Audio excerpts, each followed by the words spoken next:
Hello, Fabio. How are you?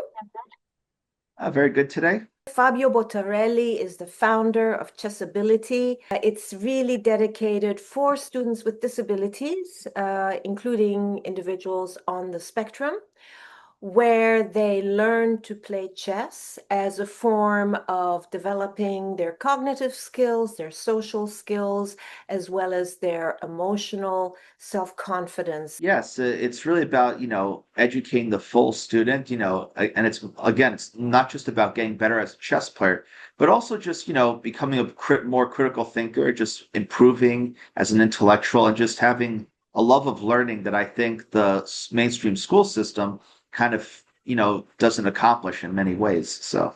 Yes, and you told me just before we came on with the recording that all your after-school programs have been booked. Is that right? Yes, Monday through Friday, I have every day has an after school program, so I'm excited. I'm just looking for more morning programs or during the day programs because I love hopping from school to school. It's a great adventure and it's good exercise. Right. And the morning programs would be before the classes start. Like I remember that when my children went to school, there were some schools that had early morning drop off where the students could have some kind of activity. Is that what you have in mind? Yes, one of my morning programs is at the Parkside School. It's from 8:15 to 9 a.m. So, I see.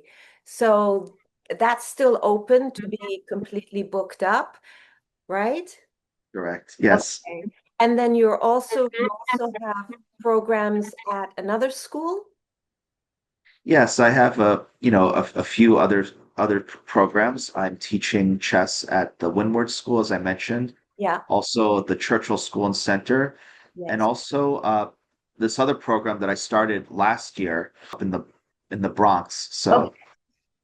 so That it's a real that's far for you to travel to.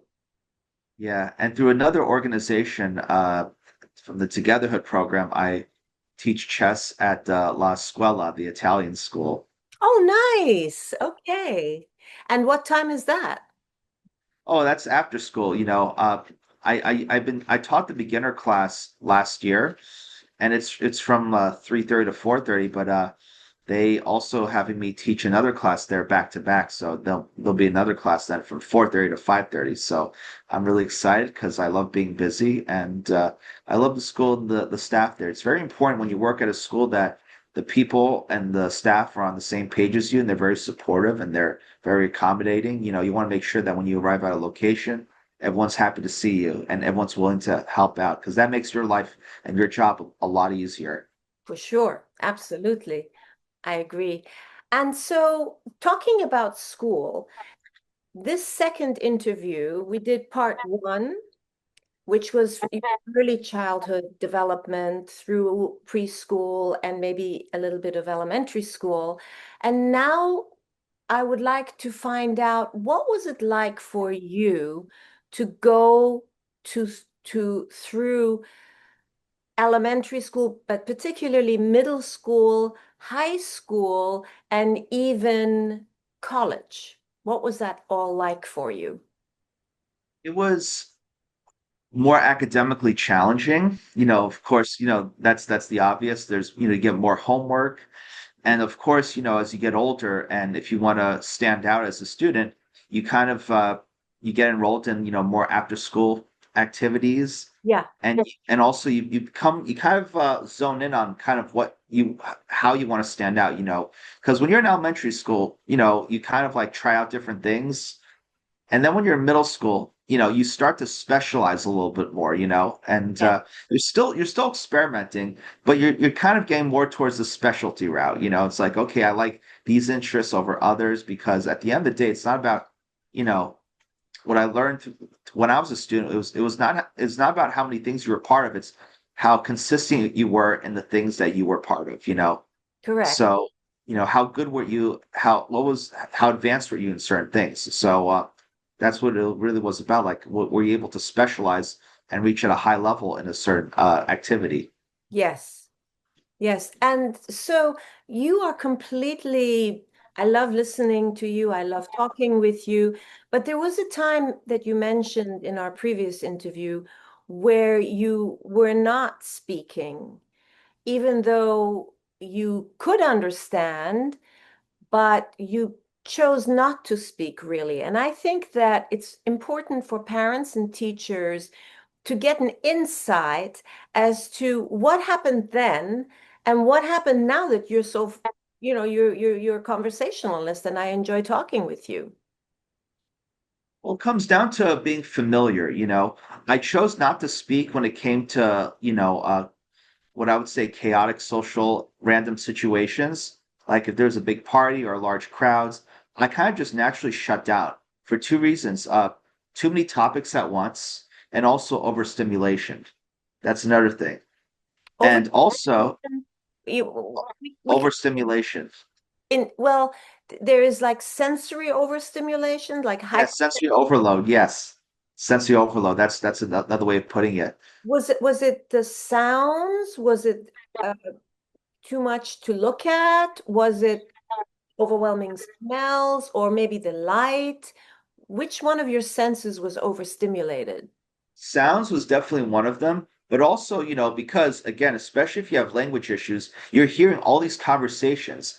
And for you, if you have language issues, it's enough of a challenge processing one conversation. But then another conversation enters the stratosphere, and then it's like you're really dealing with a lot of overload right there, not just the noise, but like, just different messages. And then you don't know like and also you're confused like which conversation do I latch onto, whose lead do I follow, or when should I interject and kind of give my own 2 cents. And so that's why, in middle school and high school and in college, I avoided situations. I avoided big groups of people like the plague. I Okay. just didn't want to deal with it. It was because also it put me at a risk of saying something really kind of not the right moment, or just you know or I would just look like a fool. That's the key. I didn't want to look like a fool. That was the thing. Yeah. And to me, like being, in those instances, like I would rather choose solitude over, large crowd situations. Right, right, exactly. So, when you say you had language issues and language delay, when did you actually start speaking? I mean, was there a time where you could speak, but you didn't want to speak when you were a young child? Oh yeah. When it came to, I would say spontaneous like social situations where there's a big group of people, you know, I always preferred one-on-one situations. Okay, For number one, less stimulation and also less judgment, right. which is very important. Let's say I was talking to one person and maybe they didn't like what I said, or maybe they were bored. Yeah, Okay, it's just one person. Okay, I could always exit, and yeah, it's not a big deal. It's like, okay, maybe I upset one person, which is worst case scenario. right, right. I see. And so so at which point did you at which point did you say a few words? Usually when At people what were age? What age did you actually start saying some words? Do you remember?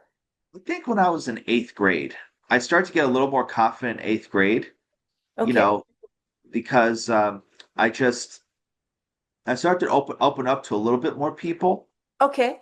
But I always, again, it's all about, again, most students with language issues usually stick to a few close friends. This Yes. is how social dynamics work with people like with on the process, whether it's Asperger's, autism, or just language processing delay. These we kind of like to stick with a small group of people that we're familiar with, so Yes. that and the key is it's for a number of reasons, less stimulation, which is the obvious one. Mhm. Number two, trust. That's a very important one, Mhm. because and that's a big one because I was aware at middle school that I would say things that maybe could be interpreted the wrong way, Yeah. or that would kind of be a little off.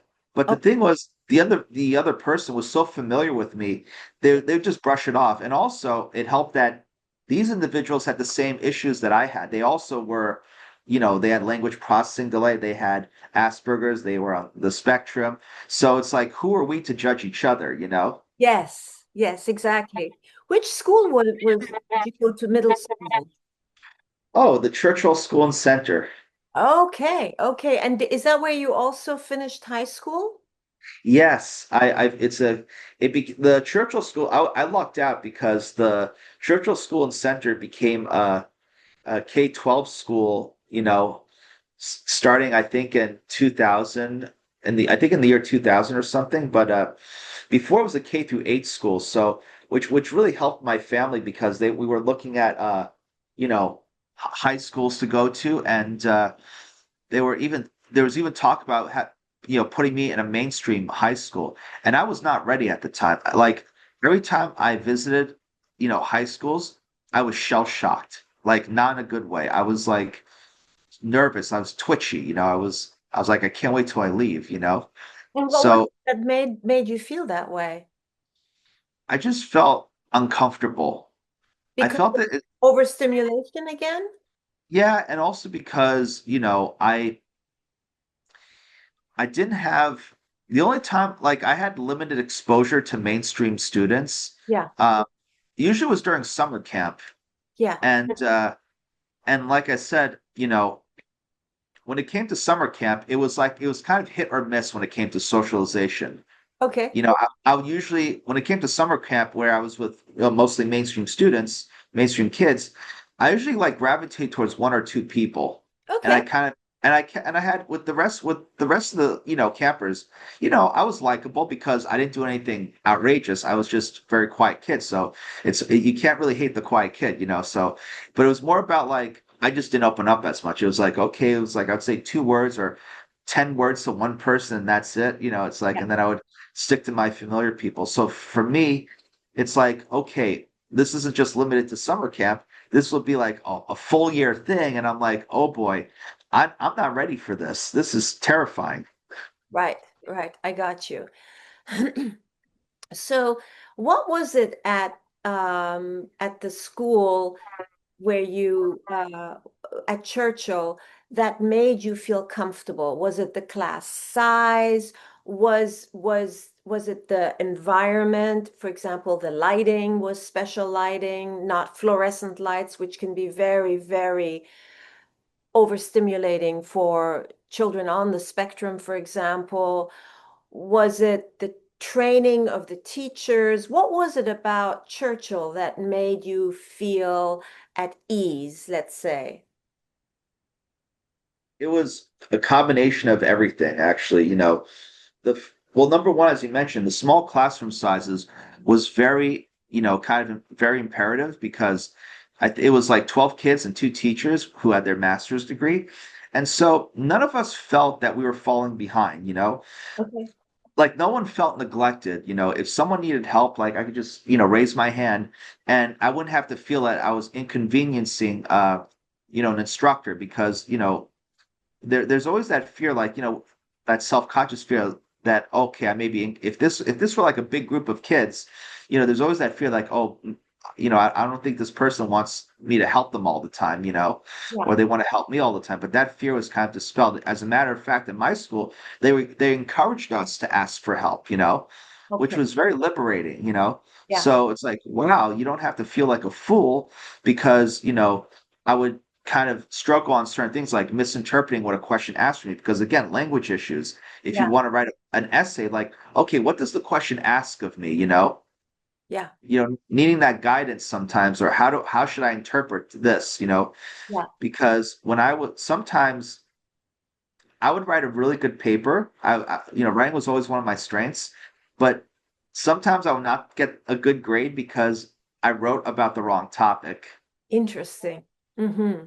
Yeah. So, and I would write long papers. So the teachers at least had some mercy, like, you know what?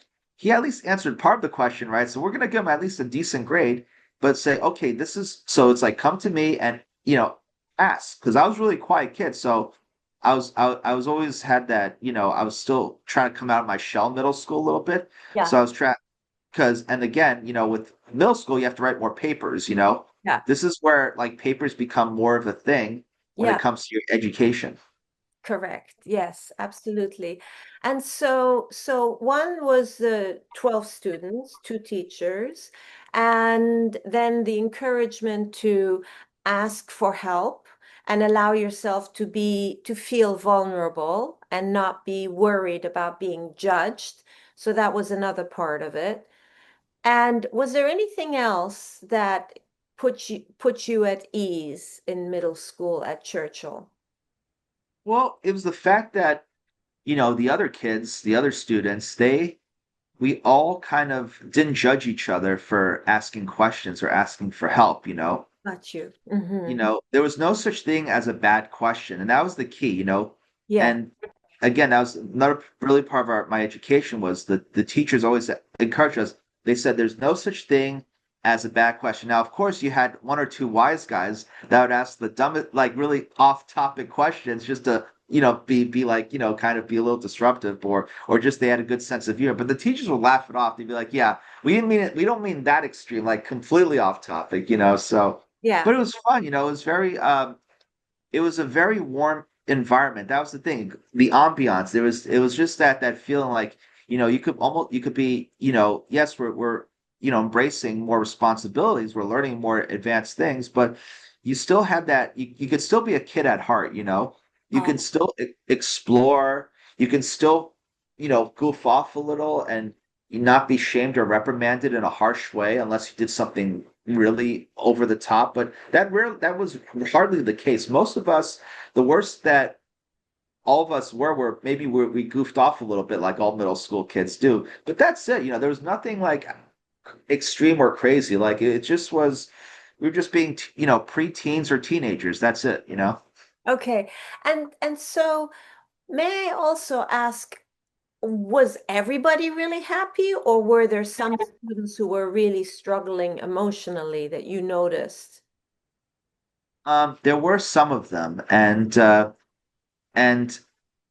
what I liked was though that the our instructors were very very good at picking up on it. They had great empathy, so they were at least able to, solve part of the problem. Now, were they able to get to the root of the problem? Not always. And as I mentioned this before, like that's again, this was at the time, like I had the most advanced education, I would say, in terms of special needs. I mean, the Churchill School and Center is a phenomenal special needs school, and it has, kind of set a great foundation and as I think has acted as a wonderful role model to other special needs schools that have kind of sprouted as a result. So, but that's, learning how each student is, again, you have to put things in perspective. It's you're not just teaching one kid, you're teaching a class of 12. You're still outnumbered. Yeah. So Yeah. Okay. All right. And so then after, was middle school at all different from high school at Churchill, or was it just a continuation that you found to be easy to adjust? well, what I liked was that same class sizes in high school, which was great, 12 kids in a class. Okay. So there was that familiarity. And now the workload was harder, of course, but again, if you have that right ambiance, that comfort environment, I think most of the time you'll acclimate to it and you'll be able to just, kind of do what you can. And now, of course, the challenging part was exams. Like we had to. See, the thing was at my school, we had to learn the same material as mainstream schools. So, we had to. There's, the academic part of Churchill. We had to take the Regents exams Yes. or SAT twos if we Yes. if we had that option, Yes. or we all had to take tests. And to pass those tests to get a Regents diploma. Right. Yes. And how did you feel? Because those are evaluative, right? And so they're testing your ability, and I guess it could touch on this feeling of maybe not being able to do it.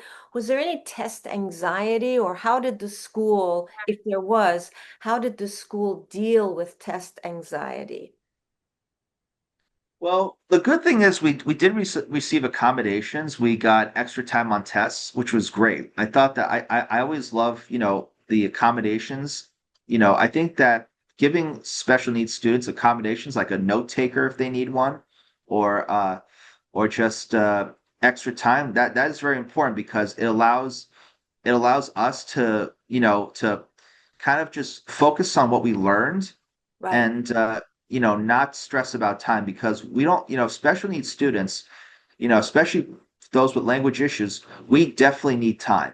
We definitely need time to process the information, Yes. to kind of understand what the question is asking us, Right. and then make sense of that information. It's a slower process. Right. Right. And then we come up to an answer. Again, it's just that tip by. It's not like we read the question like, oh, boop, I'll circle this answer on this multiple choice exam. No, it's not like that. Right. There's that tip by tot, like Right. step by step. Right. And you received training at Churchill, how to write essays, how to process the question, and how to uh, kind of be mindful of your time. Is that right? Yes, I definitely was able to to do that. They taught us all these a lot of learning techniques, Right. and because again they trained us how to they trained us well how to approach problem solving, how to answer, how to read a question, understanding what the question really asks of us, Yes. how not to get overwhelmed, just breaking it down to simple steps. Yes. Hmm. Sometimes we're taught to like highlight the end of the question, so we had highlighters, Yes. so Yes. that which helped us a lot, these little technical things. So I'm always enamored by those little technical things because when I study chess, when I read chess books, I kind of learn I use those same techniques when I learn when I study chess. Like I highlight certain parts, I make notes in the book to see like, okay, these are pointers, so those are techniques that have stuck with me since. Okay. All right. So I see, Fabio, that we're out of time for this part of the interview, but there's going to be a part three in which we're going to be talking about your transition to college. I think a lot of parents and students are not really prepared on the transition to college. Is that okay with you?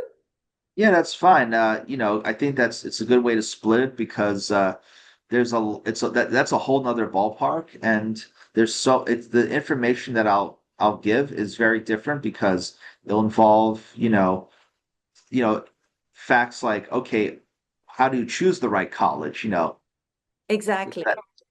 Yes.